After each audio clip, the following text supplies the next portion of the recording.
Hello, Courtney here, and I'm here today to talk to you about what to do when you're not happy with what you have, your home, your car, your clothes, how to make yourself feel better about those things without spending a lot of money. I was inspired by another YouTuber, and I'm not going to say that person's name because it was a little different in the sense that it was sponsored and they were selling stuff. And I thought, I spent years living this way, having to make do with what I had because I didn't have enough money, and I am really good at it. I spend a lot of time investigating it, learning it, and now that I have enough money, I don't really care. So let's talk about that. First of all, I am standing and I am going to try to walk around and show you some things as I do this. And I know that can make for shaky video, especially because I don't edit my videos. I'm not trying to build a YouTube channel. I just share from my heart things that I think might help somebody or that might help my children as they get older. So, well, they're in their 20s now, but I feel like someday they'll have this little archive of mom sharing some of her ideas and thoughts. First of all is take account of your needs versus your wants. What do you really need? If you have a home, if you have a vehicle, if you have clothes to wear, then what is it that you really need? If all of your pants are torn and you have holes in your jeans, maybe you need some jeans. If you have a leak in your roof, yes, you probably need to fix your roof. But if you have all of those things, home, transportation, clothing, food, then you have what you need, and the rest is just wants. There's nothing wrong with having wants. Totally normal for us to have wants. I would suggest making a list of your wants and starting to think about what is your priority. Is your priority your health? Is your priority how your house looks? Is your priority how your appearance is? Is your priority how your car is? And start to think about what your priorities are, and that will help you figure out what is going to make you happy. Now, I do generally believe that people can tend to feel depressed and anxious and nervous when they live in a cluttered or dirty home. It also makes us not value our home, and it makes us want to move. It can lead to more depression and anxiety. So clean, pick up the trash, wash the dishes, wash your laundry. But beyond that, if you're not happy with your home and it's already clean, do some deeper cleaning. Maybe go outside and rearrange some things. Maybe you just need to clean your house. Maybe you need to mow and weed eat your lawn. Maybe you need to get outside and rearrange your patio furniture. Wash your car, empty it of trash, wipe off all the dust. Sometimes people are unhappy because what they have, they don't take care of it. So if that is your situation, go ahead and get out there and clean your car. And then get inspired. So I had this thought when I was thinking about this today. When I was younger, I'm 50 now, I was 23, my mom gave me this book called The Tightwad Gazette. And in that, it said a remedy for ugly hubcaps was to take silver paint from the store and paint them silver. So my ex-husband used to paint the hubcaps silver to keep our car looking nice. We washed it, we touched it up with paint. I even used to wax my own car and detail it. I never let the kids drink or, they did get to drink or eat in the car, but it was very rare, and it wasn't something that I was very conscientious not to give them, like grape Kool-Aid or anything like that. They were not allowed to eat on our furniture ever. They were only allowed to eat at the kitchen table at home. They could eat outside on the porch when they had friends over or things like that, but I was pretty strict.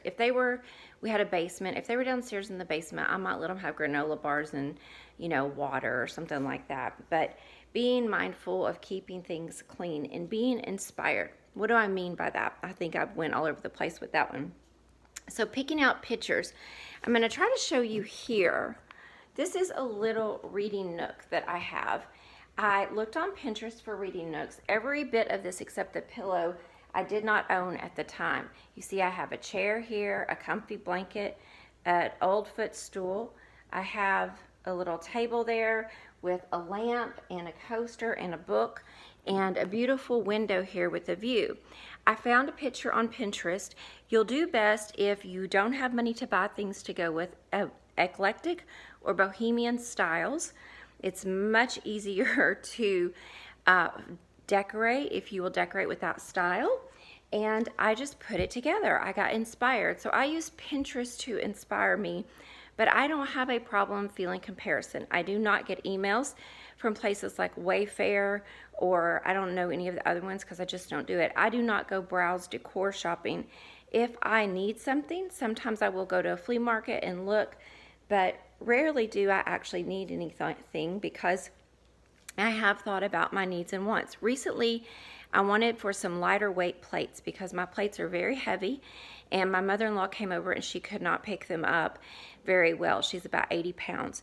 So I wanted some Corning white plates, and I thought, if I see them at a flea market, I'm going to pick them up. I literally went out that weekend and found 9 of them for $9. They're like, it would have cost me about $40 to buy a 4-pack of dishes or something like that. Uninstall all your apps and quit watching TV and social media that encourages comparison. How many people do you actually know you've been in their house and their house looks like HGTV? Granted, there may be a few, maybe you've got some friends who have a lot of money, but I doubt it looks like that all the time. And comparison is the root of unhappiness, and most people do not live like that. So be real with yourself and think about how people really live. Number 5 is fix, don't improve. So when I was a single mom, I was not able to have the money to make improvements. I did need to make some improvements to my house, but I had a 1930s bungalow that was 2,400 square feet. It needed so much work, and all I could do, I kept the house clean, I kept the yard mowed, but I made that my priority, and if something was broken, I fixed it. Not always. There were some things that needed more repair that I couldn't fix, that we just had to live with. There was some buckling in the floor. I pushed the couch up against the wall and put a rug down. We had to live with it. I didn't have the money to replace the floor. Eventually, I saved the money because I knew I was going to sell the house, and that would make it really, really hard to sell the house. So I did save the money, but it took me about 5 years. So save that money and fix what is absolutely you have to fix. But sometimes you just got to get clever with some furniture and some rugs and make things work. And that's okay. There's nothing wrong with that. The next thing is practice gratitude. Some of these are going to be mindset, and some of these are going to be things you can actually physically do. But practicing gratitude is similar to what I said earlier, being grateful for knowing what your needs are and what your wants are. Looking around at people that have less than you. Most of the time when we're comparing ourselves, we're not comparing ourselves to people who have less than us. We're comparing ourselves to people who have more than us, or they look like they have more. They may be maxed out to the hilt financially. They may have debt up to their eyeballs, but they look good. And I personally would rather be wealthy than look wealthy. So, you can't have everything you want. It's just like that old song. You can have everything you want in time, over time, probably, maybe not. But you can't usually have it all at once. And if you want for things that are out of touch or not realistic, you probably won't get everything you want. So practice being grateful for what you have. If you have a full belly, if you have people that love you, if you have your health, think about if you lost those things, what would you feel like? Have hobbies that keep your focus off of comparing yourself to other people. Reading, going for a walk. One of my sons is in a caving group. Another son does rock climbing, and my son and I do hiking. Being focused on doing things that are fun with people who aren't comparing themselves to you in that way. So friends, that's number 8, is having friends that aren't focused on consumerism or aren't encouraging consumerism. Like one of the girls that I've counseled in the past about her finances has a friend that loves to shop, and that's all they do together. That's their whole friendship. And the truth is, You just have to get real and say, hey, I'm trying to, you don't have to say you're trying to get it. I'm trying to save some money for retirement, or we're trying to buy a new house or buy a new car or save for some repairs, and I just can't go shopping anymore. Could we maybe meet for tea or coffee, or would you like to take a walk? You have to find friends who have similar interests that you, and they're not consumerism focused, or materialistic. I've heard of these exchanges. I live in the rural South. We do not have it, where you would exchange doing something with someone for something else. There are these groups. I don't know how you find them. I've seen them before, but like maybe you're good at weeding flower beds. You might put in 5 hours of credit weeding flower beds, and someone else would be good at fixing wood, and they would do 5 hours of fixing wood repair on your house. And those kinds of exchanges exist. So you may have those in your area. Maybe you could babysit, maybe you could house clean, maybe you could cook. I would completely encourage looking into those. And use what you have. I showed you, let me show you my bedroom here. So I don't have a lot of new furniture. And in here, in my bedroom, it's not perfect, and I know it's bright. The bed, I've had this $50 comforter set for a couple years. This blanket was given to me by a friend. Well, actually, I think I paid $5 for it. This, I don't know what you call this thing where I put my makeup on. This came with the furniture that I purchased at a garage sale after I got divorced. And this chair over here, we purchased it from my parents for $350. The blanket I picked up at a yard sale or at a flea market. Hand-me-down furniture from when I got divorced, from a yard sale. This was a give me. One of my friends was getting rid of it for free. My bed is hand-me-down. So you see, most of what I have is hand-me-down. I am financially secure. I could go buy new furniture, but I don't see the point. My furniture is fine. It's paid for. If I want to spruce up my bedroom, I go and buy a new comforter and new sheets, maybe mix some furniture around, maybe get a lamp. But I just find keeping my bedroom, it meets my needs. It has everything I'm comfortable with, and I don't really want for more, because to be quite honest, I would rather have the money in savings. All right. Just realize that stuff won't make you happy. If it did, you would be happy. But it's a temporary fix. It makes you happy in the moment. It will not make you happy long term. Yes, having your house done and pretty feels good. I get it. Let me show you this. Look at can you see this? This paint peeling.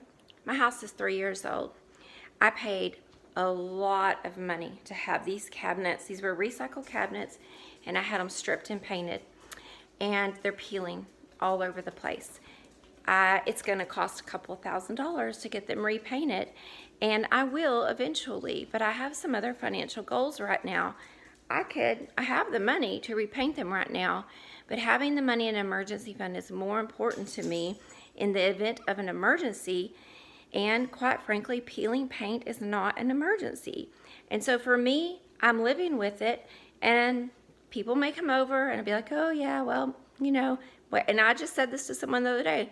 I'm waiting until my house is paid off, and then I'll do it, because we're aggressively paying off our house.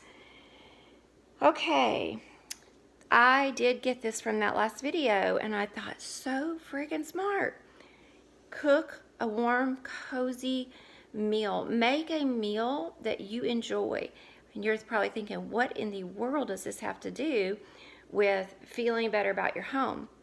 If your home is clean, your yard's tidy, you've washed your car, and you're taking care of what you have, and you're fixing what's broken and doing basic maintenance, what makes you feel more comfortable and more at ease than having a good home-baked meal? So I don't eat meat, but I know growing up, having a pot roast at my granny's with sliced tomatoes and onions and carrots, it was so home to me. It spoke home. Making a good pot of soup and hot bread, or making homemade ice cream. I do that sometimes with bananas. You know, it's just such a feeling of satisfaction, and it makes you feel warm and cozy. And the last one is not on here, but I alluded to it earlier.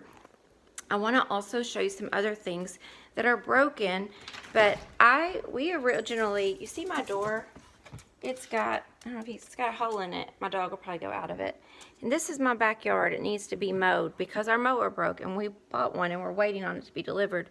I don't want to sit out here because, number one, this is where the dogs go, and I would have to go out there and clean it regularly, and I don't want to do that often. So I don't sit out there. The door is broken. Those doors we also paid a ton of money for. My house, 3 years old. And that's the thing. When you live in a house, anywhere, your home always needs maintenance and repair. And realizing that will help you, sorry, I'm going to take you outside, will help you feel better that it's never going to be perfect. And you have to accept that that's just the flow of life. Nothing lasts, and that's normal. We don't last. I don't mean to be depressing, but change is inevitable, and some acceptance of that will help keep you happy. This is my front porch. Most of this is hand-me-down furniture that I repainted a couple years ago. My mom repainted it. Actually, it's already faded. And this year, I decided I would spend about $100. I gave myself a $100 budget, and I went out and I got a new rug, new cushions for the chairs, and a pillow, a little potted plant here, a couple of candles, and everything else I had. And I just put this together, and I have this little spot. If you don't have the money to create an outdoor space, if you have even a yard or a back porch or anything, go sweep it off. Get you a little chair, get you an outdoor table. You could probably find something that you could use outdoors. Put you up some twinkle lights, or get you some, I don't like real candles outside. Or you could use real candles. I use these battery operated candles.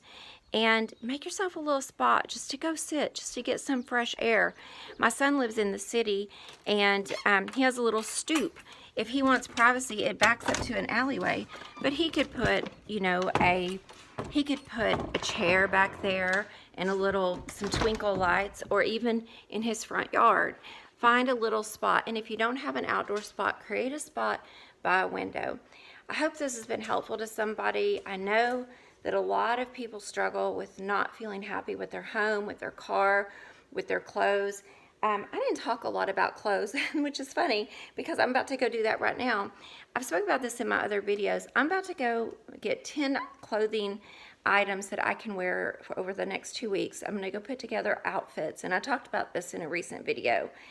I'll go put together 10 outfits, and I'll look at the weather for the next 10 days, and I'll have 10 outfits that I can wear, that I can grab. I usually only wear a couple pairs of earrings anyway. I don't wear a lot of jewelry. And I will have those ready, and it will make me feel like I don't need to shop. And if I do need to shop, a lot of times I go to resale shops for my clothes. I sell clothes and then buy clothes from resale shops. And I pretty much just like to have what I need. The thing I didn't say is, if you need something, see if you can source it cheaper somewhere. It's not always a great idea to buy things cheaper. I recently spent some money on some good hiking shoes. They weren't that expensive. They were just like $80, but that was a lot of money. There was an option to buy a $40 pair, and I didn't. But I recently did also buy a pair of sweatpants for work for $11 that were on sale. Sometimes I'll go and I'll figure out, what do I need? I'll go buy that, but then I don't just go shop for clothes. If I need something, I buy it. And in the past, if I couldn't afford to buy it, I went and washed the clothes, ironed them if they needed it. And let's face it, who irons these days? I don't iron anymore. Ironed them if they needed it, put things together, and then I felt better about what I have. Most of us have more than we need anyway. Also, get rid of clutter. Get rid of things you don't need. It's crazy, but it has the opposite effect. It makes you feel like you have more because you can see what you have, and what you keep are the things you value. I hope you have a wonderful day. If you like this video, please hit thumbs up and subscribe. Thank you. Bye-bye.